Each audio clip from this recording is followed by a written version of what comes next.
He plays Among Us, bam, 1.5 million, 2 million. Literally overnight went from 100 to 200K views a video to 1.5 to 2 million views every single video. It is insane.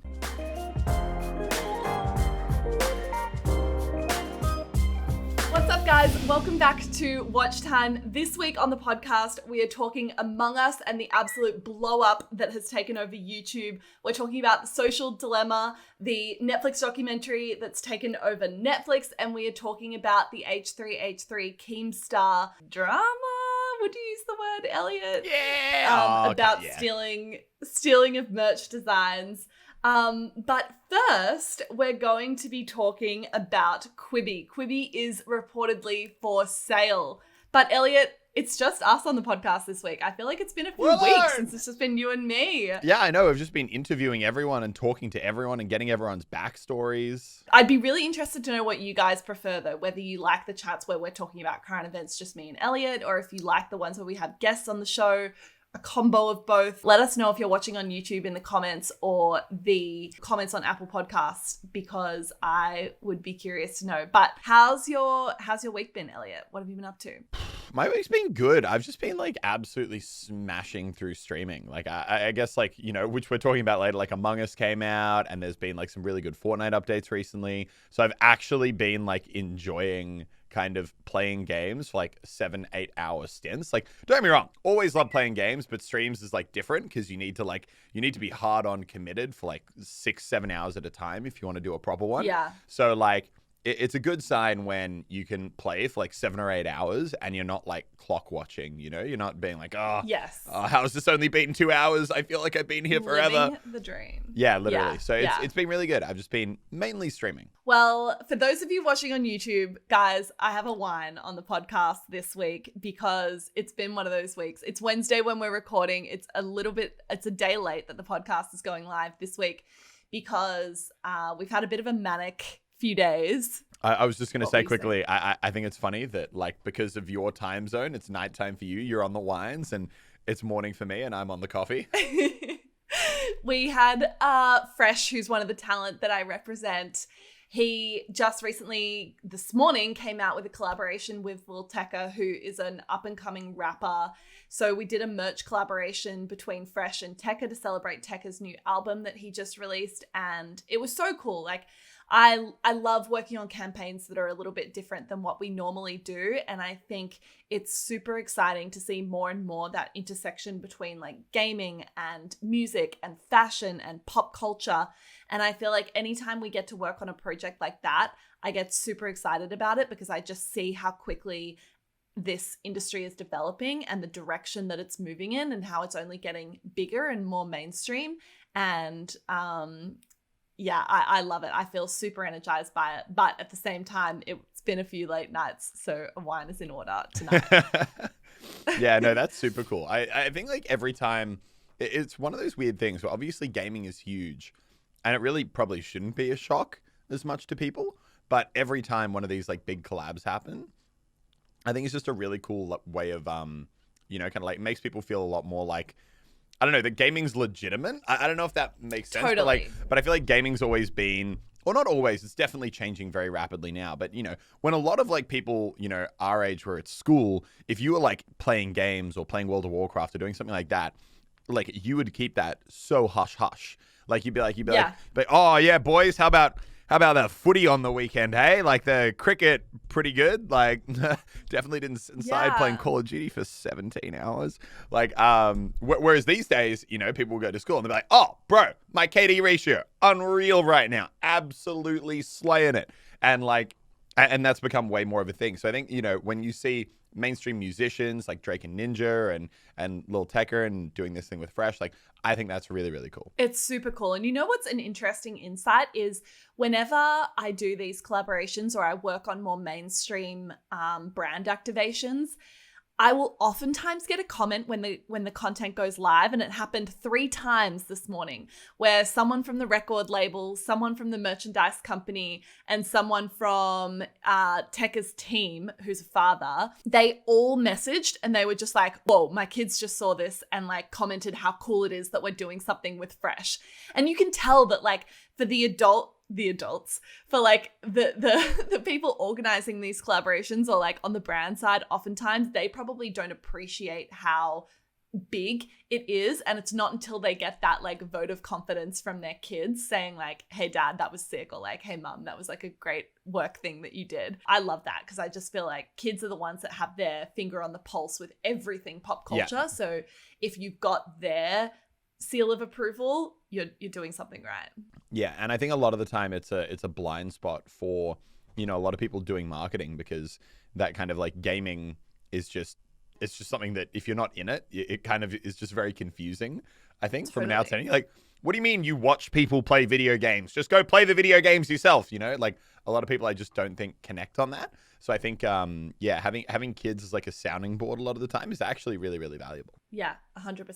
Okay, let's talk Quibi, Elliot. So Jeffrey Katzenberg, who's the CEO of Quibi. Source of content. I feel like we just beat down on Quibi like once a month with a stick. It's like your monthly how bad is Quibi doing kind of check-in. For those of you that maybe haven't listened to any of our previous episodes where we've talked about Quibi, Quibi is a quick bites entertainment platform similar to a YouTube or Netflix, but it's premium, it's subscription-based, and it launched in April, and it really struggled from the start. They launched right at the height of the coronavirus pandemic, and this is a platform that was meant for consuming entertainment in between sort of break periods in the day. So imagine when you're on the bus to work, or you're on the train home, or you're in between meetings or something like that, which obviously those moments were completely lost during the pandemic because everyone was at home. Katzenberg is the CEO. He did an interview with the New York Times in June where he attributed everything that had gone wrong with the launch of the app to the coronavirus, and emphasized everything that had gone wrong he attributed to the coronavirus, which Elliot and I have our own opinions on. But they've basically really struggled to recover over the last 6 months. They reportedly raised $1.75 billion before they launched the app, and apparently they have churned through $1 billion of that as of now. That's a lot of money. It's a lot of money. There are rumors, unconfirmed, that they are exploring strategic options for a sale. Give Elliot, me $1 billion. Give me the $1 billion. I'll find something cooler to do. All right, and probably, shockingly, even with no understanding of how to do any of this stuff, I'll probably still lose less money than they will on Quibi. But I don't know, 1,000%. It's hard to lose $1 billion. That's a billion with a B. it was, I don't know. It was always like super interesting to me. Like the whole concept just seemed quite out of touch. I don't actually know.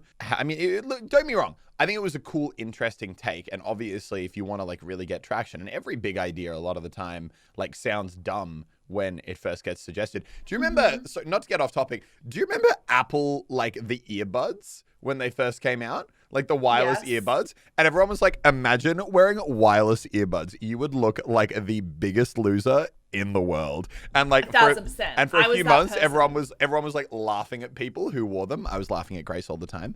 But now I'm not even kidding. Yesterday, I couldn't find my wireless earbuds. I had to put wired earbuds in. And I looked in the mirror and I was like, oh my God, I look like the biggest idiot right now. And that is in the space of like a year. That changed in the space of 1 to 2 years. So don't get me wrong. I could be wrong, but I don't think I'm wrong on Quibi. I just think it was, you know, obviously from the start, we've always said, what is this? Like, what are you doing? Obviously, very kind of like short on the go content, 7-minute episode style stuff. It just seemed like it was trying to fix a problem that wasn't there, you know, like being like, oh, you need to be able, like a lot of the videos, like, oh, we need to be able to watch them in vertical. I'm like, look, I got to be honest. I don't really care about holding my phone like that versus that. It's not a difference. And this is a much better viewing experience. And as for like their whole idea of, well, you know, if you got like 5 to 7 minutes between meetings, that's such a niche kind of situation where you're waiting 5 to 7 minutes between meetings. And also, I'll just watch the next 7 minutes of whatever episode of TV or movie I'm watching, and then I'll resume it later. I don't know. Long story short, I can't really say I'm surprised. I would be super interested. I think what's interesting to me is now that it's gone out to market and it's kind of, you know, actually been a proven failure, so to say, so to speak, is what would it get valued at if they do another round of funding, or if they do sell it? What is that round of funding and that sale going to value the company at? Because exactly, you don't want to go backwards on that. Well, I think they're definitely going to go backwards. There's no way that anything that they've done could be considered like an increase in value, right? I think they had a small win last week where they won 2 Emmys for a show that they produced and created. But I think that's, I think... How many billions of dollars do you get balanced. for each Emmy? Is it $1 billion per Emmy, or is that... Oh, no, okay, so they're still losing a shitload of money? All right, cool, interesting.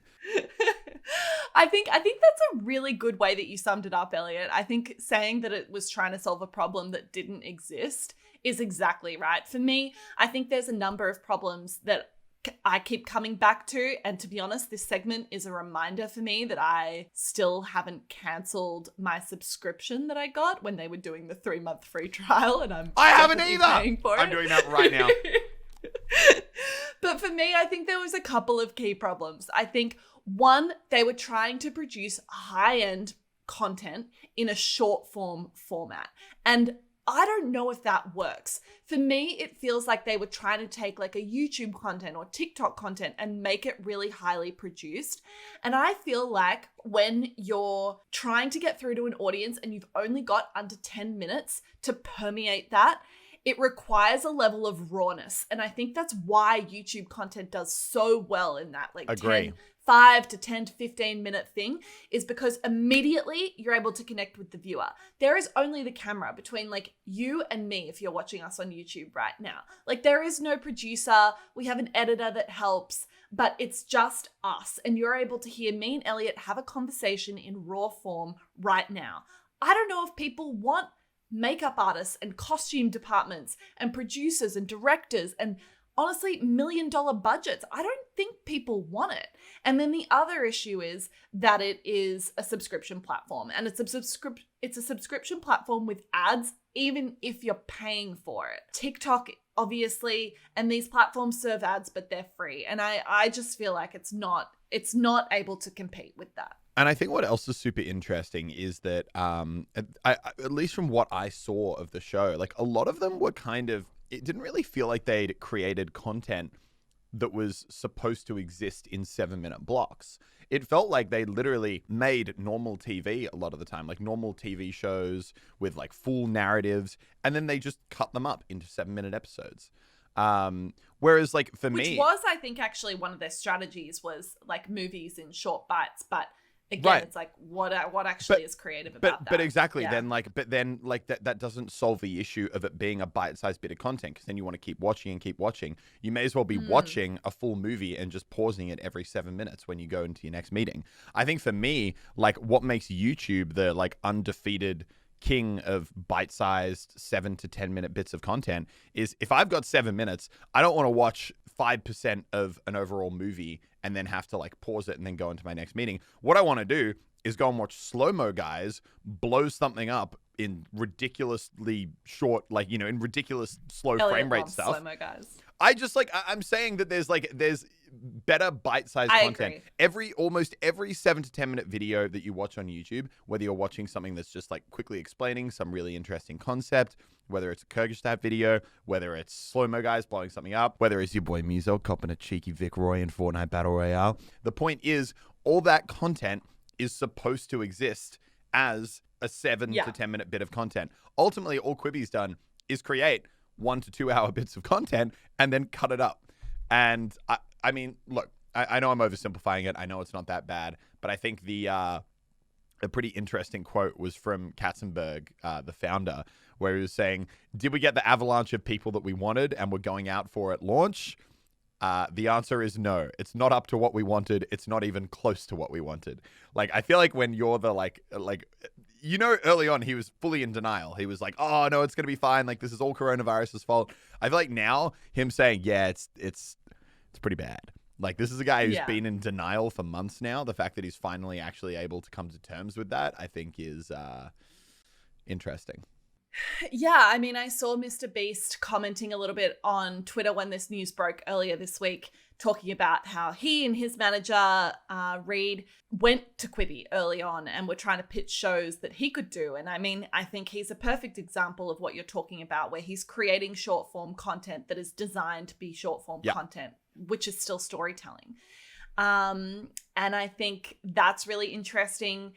We also actually a couple months ago had a potential thing that we were doing with Quibi in a one way or another. I'm going to keep that really vague. It didn't end up working out. I liked the idea that they had, but you know what, to me, it just feels like, and I hate to say it, it kind of feels like boomers trying to break into a like Gen X, Y, Z generation. And I don't think it was done well. And even now, you know, people on Twitter saying, oh, Mr. Beast, like, come in and save it, like, buy it and do it yourself. I don't even know if that's a good outcome. Like, he doesn't need to do that. He's got YouTube. I think he's and I feel like, again, it's like it would be trying to solve a problem that doesn't currently exist. It will be interesting, I think, now that it's been a failure in many definitions, to see if they are trying to sell it, what they're actually going to sell it for, who would buy it, what they would do with it, whether or not they would actually try to turn around the app or just take some of the tech that they've developed and do something with it. But I don't see it being a super happy outcome for Quibi. I feel like if the tech industry has taught me anything, though, it's that it doesn't matter how much of a failure or how much it looks like something is absolutely going into the dirt and losing money, there is always some big company willing to spend $1 billion to acquire it. I don't understand it. But no. But do you remember which one really amazed me? And I don't know. Maybe I'm wrong here for not fully understanding it. Do you remember the Beam, the app that Casey Neistat started? Was a total failure. I think it literally got fully scrapped and wrapped up and turned into dust. And it got bought. Yeah. Was it by it wasn't by CNN. It was by some big news. It was. It was CNN? Yeah. CNN bought it. And then they mothballed it. I just don't understand it. Like, you can start an app, it can completely fail, but if it says hip social media on it, companies will pay for it. I don't know. I think they were buying the team behind it because they thought that the team itself had value, but I agree. It's really interesting. Then offer them all individual contracts. Okay, maybe I just don't understand this stuff. I'm going insane. Time will tell. I'm going to start an app and I'm going to sell it for $1 billion. And it's going to do nothing, and it's going to fail, and that's why it's going to succeed when it goes on the market. Back to stock market lessons with Muselk. All right, next part of the podcast, we're talking about James Charles and Ethan from H3H3. Elliot, did you see this on Twitter? Basically, James Charles announced his new line of merch this week. It looked apparently quite similar to a line of merch that Ethan and Hila had done with their Teddy Fresh line a few months ago. No, it's their core collection. Ethan was not happy. He went to Twitter and basically said that it was a little too close for comfort. James quickly responded saying that Ethan had DM'd him the day before and James had tried to keep it in the DMs and resolve it there. Ethan was not happy with or satisfied with that response. And it divided people across the internet. Some people saying that they didn't invent the style of color blocking merch that they were talking about, and other people saying that, it was a little too close to be a coincidence. What did you think, Elliot? I can definitely see why they care. It's their core collection. It's their brand, And I think, once again, it wasn't like a once-off design they did. That's literally like that's the hoodie that they are known for. That's like their brand as a whole. And ultimately, like, a lot of the time, if you have like your brand and then someone comes in and literally copies it, that the person who came in and copied it is seen as like ripping it off. But when you've got a brand as big as James Charles coming in and ripping it off, you risk the narrative kind of shifting in the other direction. People knowing James Charles as primarily, and then kind of seeing Teddy Fresh as the kind of rip-off brand of James Charles, the narrative getting confused and all that going wrong. I definitely see why they care. I also do, like, I thought about it for a while, because once again, that it's been thrown around a lot. Like, they don't own color blocking. Absolutely true. But I think the more I was looking at the design, I like saw the initial photo, and then I scrolled down and like I saw like the full image, And I was just like, oh God, like every single part of this hoodie is identical. Like other than the fact that it puts sisters in the, like in varsity font here and instead of the Teddy Fresh logo, every other part of it was identical. Like each sleeve, even down to the trim on the sleeve, like down to the individual coloring of like the cuff. I think it was pretty, but almost like it was so blatant, it made me wonder, like, how, like, was it actually an accident, you know? Like, I feel like if you're copying someone, most of the time, you'd change it up a little bit, you know? You'd be like, at least, like, switch up something. You know, you're conscious of it, and you're like, oh, okay, like, we don't, you know, we've done it, but like, let's do some little changes to throw them off. They didn't do anything. It is a like light blue sleeve here, yellow cuff, dark blue, pink, yellow cuff, yellow hood. It is identical. And I think Pop will put it up on the screen. Pop, if we can get a side by side of both, that would be great. Yeah, it's like it's 1-to-1, even down to the like shade of that light blue on the arm. It is identical. And I think, I mean, ultimately, I think that they were definitely justified in kind of being like, hey, what the fuck? See, I kind of disagree. I agree it was pretty similar, and perhaps James Charles's merch team took some inspiration from it, and maybe they should have raised that. But I'm going to push back on the fact that it has negative implications for Ethan and Teddy Fresh. I think this is actually probably great for them. I think it allows them to do a few tweets. It allows them to get a few thousand comments and retweets. And I think like all of these tweets that Ethan was doing had like minimum 20,000 likes on them to 60,000 likes. I think it puts them back into the public conversation. It puts their merch brand into the public conversation. And I would say straight up, I don't think that James Charles and Ethan have much of a crossover of audience. I don't think that the people that are buying James's merch would have bought Teddy Fresh's merch and vice versa. I think this is probably great for Ethan. I think it means that his audience gets to have an opinion about something. They get to feel like they're supporting someone they care about. They're probably going to go buy it to say like, Ethan, don't stress, we got your back. And I think it's all happy days, to be honest. Yeah. Oh no, 100%. Like, this has definitely been a good thing for them, but it was only a good thing for them because they made it out to not be a good thing for them, if that makes sense. You know, like the value comes from the controversy and the drama and the outrage. And I think that, I don't know, it's interesting. It's like, I think the bigger debate is, you know, is James Charles, like, I think the more interesting thing is, do you think James Charles dealt with it right? Because I read through, I'm very 50-50. I was actually like at 90%. Like, I think James Charles, when Ethan messaged, like his response was pretty like okay. But then there was like, there was just one line. There was just one line in his DMs where I was like, James, like you almost had it. You almost had that. You almost dealt with it classily, but then you couldn't, could you? And it was like, he was like, oh, you know, like absolutely, man. Like it looks like my design team might have, you know, I personally wasn't across this, but looks like my design team might have gotten some inspiration from your brand and copied it, which is 100% not okay. Going to message them and look into it. I was like, okay, we're going on a good track here. And then he was like, but you don't own Color Block either. And then went down. And I was like, okay, dude, like you've just admitted it's a ripoff. They know they don't own Color Block, but like you've also just admitted it was an exact stylistic ripoff. Like, you know, like when it's just like a little bit of like a backhanded apology or like a backhand, you know, anything backhand, that's what it had. And I guarantee you that is the line that made Ethan go, I'm gonna tweet this real quick, you know, like, because 100%. But like, and I think there was also another tweet that Healer made, which was in James Charles's DMs in like one message. He's like, hey, I actually have never seen your brand before and don't know anything about it. And literally in the next message, he's like, but also our brands have no crossover.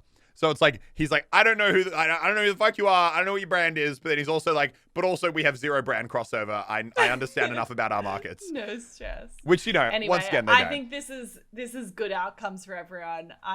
It's an everybody wins scenario. Everyone's winning. Everyone won. They're all happy. Their bank accounts copped a big dub. All right, Elliot, Among Us. This is a game that has taken over YouTube. If you watch gaming content on YouTube or Twitch the last couple of weeks, you couldn't have avoided this. Every massive YouTuber in the game has been playing it, but it's unbelievable that this is a 2-year-old game, Elliot, that I believe at the moment I saw has just one developer working on it. And I think that's amazing. It's like a happy story for me. I love hearing that. But give me your breakdown as a creator that's been playing it. Why is it doing so well? It's just like, I mean, for live streamers especially, it's just, I'm a little bit surprised it's doing as well as it is for like YouTube videos. But yeah, I definitely think for live streaming, it's pretty obvious why it does so well. It's just so much good banter, such good narrative. Like, it's such a great way to get a bunch of big YouTubers and streamers all together, playing the same thing, chatting with each other, just doing dumb stuff. And honestly, the game is just fun as well. Like, I always measure how much fun I'm having in a game at a time by like how quickly time flies when I'm live streaming. Sometimes, like, if I'm on a good day of Fortnite, you know, like, I'll blast through 4 hours like it's nothing. Other times I feel like I've been playing for like a day, and then I look down, it's like, you've been live for 45 minutes, and I'm like, oh. But Among Us, we did a stream the other day with like a bunch of the, you know, YouTube live streamers. And I remember I was like, okay, like, cool. Yeah, we've been playing, like, done a couple of games. And I looked down, it's like, you've been live for 5 hours. And I was like, whoa, okay, Jesus. Yeah, I think it's just one of those games where every match plays out differently. There's so much variety. There's so many like funny moments to be had through whether you're an imposter or whether you're trying to hunt an imposter down or whether you're just walking along and you just see someone stab someone in front of you and you're like, bro, come on. Like, what is this? And there have been particular creators that have been blowing up on it. I always find this fascinating when a new game comes on the scene and the people that jump on it early and are creating great content they can reap the rewards in a scale that they have never before. But it's not only that, it's also that it's even if people jumped on it early or whether they're just jumping on it now, I think what I've found most interesting is just like looking at what is working versus what is like what it works super well for some channels and not well for others. I think Courage is a good example. Courage and Valkyrie, the other two two of the big gaming YouTube streamers. And pre Among Us, if they were doing a stream, if they're, I know Courage sometimes streams like World of Warcraft and he'll have 1,000 to 2,000 viewers. If he's playing a game that he's more known for, he might have, I think, like 6,000 to 7,000, maybe 8,000 viewers. Apologies if I'm getting that wrong. But if he plays Among Us right now, he's pulling 40, 50K viewers. Easy. Amazing. Literally growing by 10 to 20,000 subscribers a day playing Among Us. Meanwhile, contrast that with me, Lockie, Lannon. So Lockie and I normally say like between 20 and 30,000 viewers if we're playing Fortnite. Lannon probably around like 80. Whereas if we play Among Us, like for Courage, his viewership almost goes up by 10 times the viewership. Me and Lockie will go from, say 20 to 30 on Fortnite down to like 10 to 12 on Among Us. Like our viewership goes down.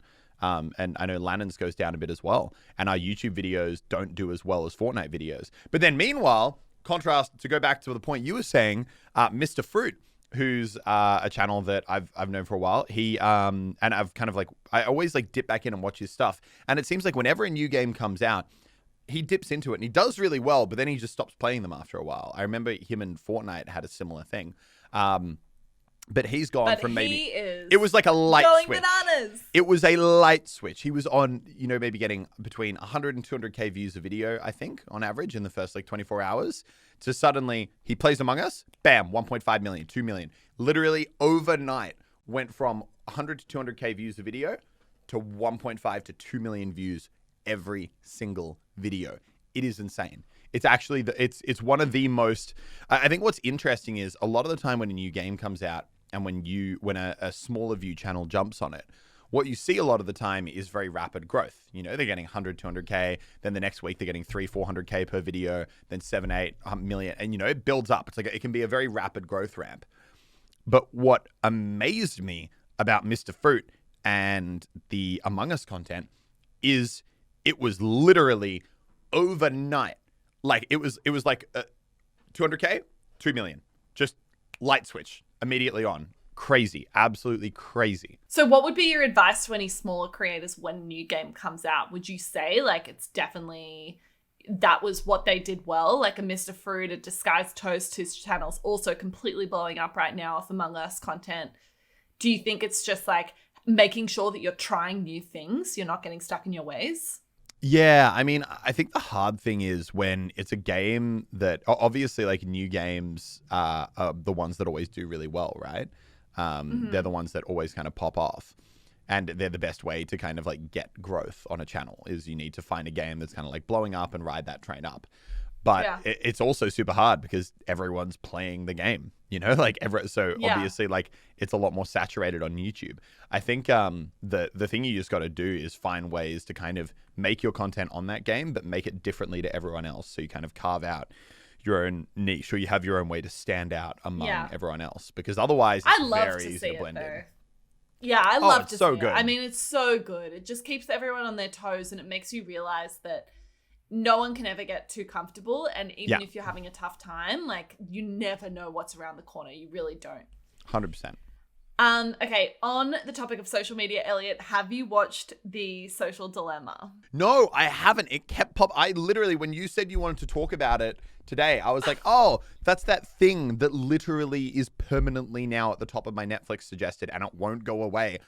I literally, you know when YouTube just keeps giving you the same suggested video for like 6 months? Yes. And you're like, fine, YouTube, I'll watch it. All right? Just you win. Get it away. Literally that, but with that freaking show. It was amazing. I highly recommend it. Really? It's scary. It's not a feel-good movie. You'll come away from it being like, documentary shit. or movie? Documentary. And it interviews a number of the top previous execs and people that worked at the big social media companies and examines just basically the impact that social media has on our lives, the addiction it forms in a lot of people, and algorithm and how that is basically just growing at a rate that we can't keep up on. But I think we should have a conversation about that when you've watched it. But if you watched it, I'm let me not know addicted in the to social comments. media. I don't know what you mean. I can quit Dude, anytime. Elliot is addicted. To the people at home, Elliot is addicted. I'm not addicted at all. He gets very anxious if he is without his phone. I do, but also it's weird. Like I'm addicted to like, I think it's more I'm like ADHD. Like I constantly need stuff to be fed into me, but I wouldn't say I'm addicted to social media, because I would say like I'm more addicted to Reddit and browsing memes all the time. Dude, you gotta go watch this. This is gonna blow your mind. But what I was gonna say is like the reason I don't think I'm addicted to social media is because like for a YouTuber, Instagram, social influencer, I post on Instagram like only when I absolutely have to. Like someone has to twist my arm behind my back and be like, you need to do this right now before I will ever, you know, kind of actually, you know, make a post.